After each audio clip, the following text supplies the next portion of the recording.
दिल्ली के मुख्यमंत्री अरविंद केजरीवाल का रिमांड एक बार फिर बढ़ गया है। अदालत ने 4 दिन के लिए उन्हें ईडी की रिमांड पर भेज दिया है।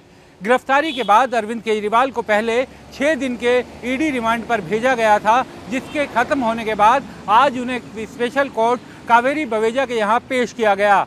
आज ईडी ने दोबारा से 7 दिन का रिमांड बढ़ाने का अनुरोध किया। दोनों पक्षों की दलीलों को सुनने के बाद कोर्ट ने 1 तारीख तक यानी 1 अप्रैल तक उन्हें रिमांड पर दोबारा भेज दिया और 1 तारीख को दोपहर 11:30 बजे पेश करने का ईडी को निर्देश दिया है।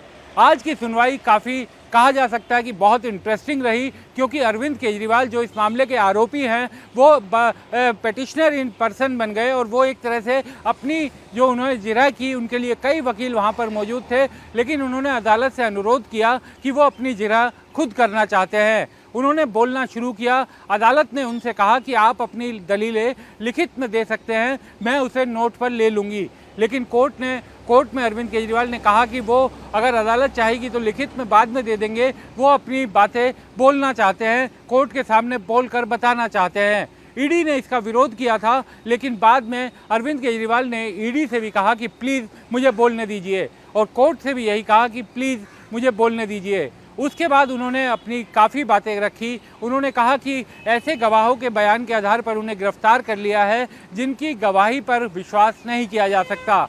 कुछ लोगों ने कहा कि वो मुझसे कभी एक बार मिले हैं, लेकिन कैसे मिले, किसके सामने पैसा दिया, किसके सामने पैसे की बात हुई, ऐसी कोई बातें सामने नहीं हैं। सिर्फ 4 गवाहों के बयान के आधार पर, और वो भी गवाह ऐसे जो पहले अपना बयान कुछ और दे रहे थे और बाद में ईडी के दबाव में वो पलट गए, उनके बयान के आधार पर उन्हें गिरफ्तार कर लिया गया। अरविंद केजरीवाल यही नहीं रुके। उन्होंने कहा कि ये एक आरोपी जिसको गिरफ्तार किया गया था और जो बाद में सरकारी गवाह बन गया, उसने कुछ इलेक्ट्रोल बॉन्ड बीजेपी को भी दिए। इस मामले की भी जांच होनी चाहिए।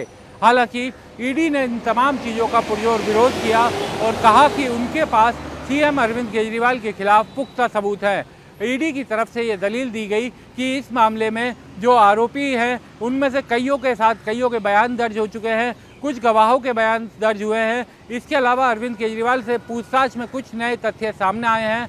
ईडी ने ये भी कहा कि इस मामले में जो दक्षिण लॉबी है उसके साथ सीएम की मुलाकात के उनके पास सबूत हैं। इसके अलावा जो को एक्यूज हैं इस मामले के, उनके और सीएम के संबंधों की सारी जानकारी है। जो इस मामले का पैसा है यानी जो मनी ट्रेल है वो गोवा के चुनाव में खर्च की गई है। जो रिश्वत के तौर पर किकबैक मिली थी वो गोवा के चुनाव में आम आदमी पार्टी ने खर्च की।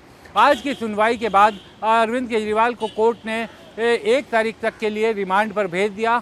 आज सुनवाई के दौरान अरविंद केजरीवाल की पत्नी सुनीता केजरीवाल, उनके दोनों बच्चे, बेटा पुलकित और बेटी हर्षिता भी कोर्ट में मौजूद थी। इसके अलावा दिल्ली सरकार के 5 मंत्री भी आज कोर्ट रूम में बैठे हुए थे, जिसमें सौरभ भारद्वाज, आतिशी, गोपाल राय, कैलाश गहलोत और आतिशी शामिल थे। ये सभी भी सुनवाई के दौरान अपने नेता के साथ मौजूद थे। ईडी ने आज एक और चीज़ पर भी ऐतराज़ जताया था कि इतने बड़े बड़े वकीलों को अरविंद केजरीवाल कर रहे हैं, ये कोई सामान्य व्यक्ति नहीं कर सकता। ईडी के जब अरविंद केजरीवाल ने बोलना अपना बंद कर दिया था, उसके बाद उनके वकील रमेश गुप्ता ने कुछ बोलने की कोशिश की। कोर्ट ने कहा कि आपके मुवक्किल पहले ही बहुत बोल चुके हैं, उन्होंने अपनी पूरी बात रखी है, अब आप क्या बोलेंगे। तो रमेश गुप्ता ने उसके बाद भी हालांकि थोड़ी सी अपनी छोटी सी जिरह की। उन्होंने कहा कि गिरफ्तारी क्यों की गई है, सिर्फ कुछ ऐसे गवाहों के बयान के आधार पर जो विश्वसनीय नहीं है, मनी ट्रेल है नहीं, जो गोवा में ये दावा कर रहे हैं कि खर्च हो चुकी है। दूसरा, फ़ोन इन्होंने अरविंद केजरीवाल के बरामद किए हैं, जब्त किए हैं। अब ये लोग कह रहे हैं कि फ़ोन का पासवर्ड नहीं बता रहे। उन्होंने कहा कि किसी को भी फ़ोन का पासवर्ड बताने के लिए दबाव नहीं दिया जा सकता। तो इस तरह से आज की हेयरिंग चली, लेकिन आज की सुनवाई के दौरान कोर्ट ने उन्हें रिमांड पर भेज दिया है। अब 1 तारीख को उन्हें दोबारा से पेश करना पड़ेगा। आज अरविंद केजरीवाल से जुड़ा हुआ एक और मामला दिल्ली हाई कोर्ट में था। दिल्ली हाई कोर्ट में एक जनहित याचिका दाखिल कर उसमें मांग की गई थी कि हाई कोर्ट अरविंद केजरीवाल चूंकि गिरफ्तार हो चुके हैं, उन्हें उनके पद से हटाने के निर्देश जारी करे। कोर्ट ने इस याचिका को खारिज कर दिया। कोर्ट ने कहा कि वो याचिका की मेरिट पर नहीं जा रहे, लेकिन कोर्ट के पास कोई ऐसा अधिकार नहीं है कि वो इस मामले में न्यायिक हस्तक्षेप करे। कोर्ट ने याचिकाकर्ता से कहा कि आप बताइए किस कानून या संविधान के तहत आप एक मुख्यमंत्री को पद से हटाने की बात कह रहे हैं।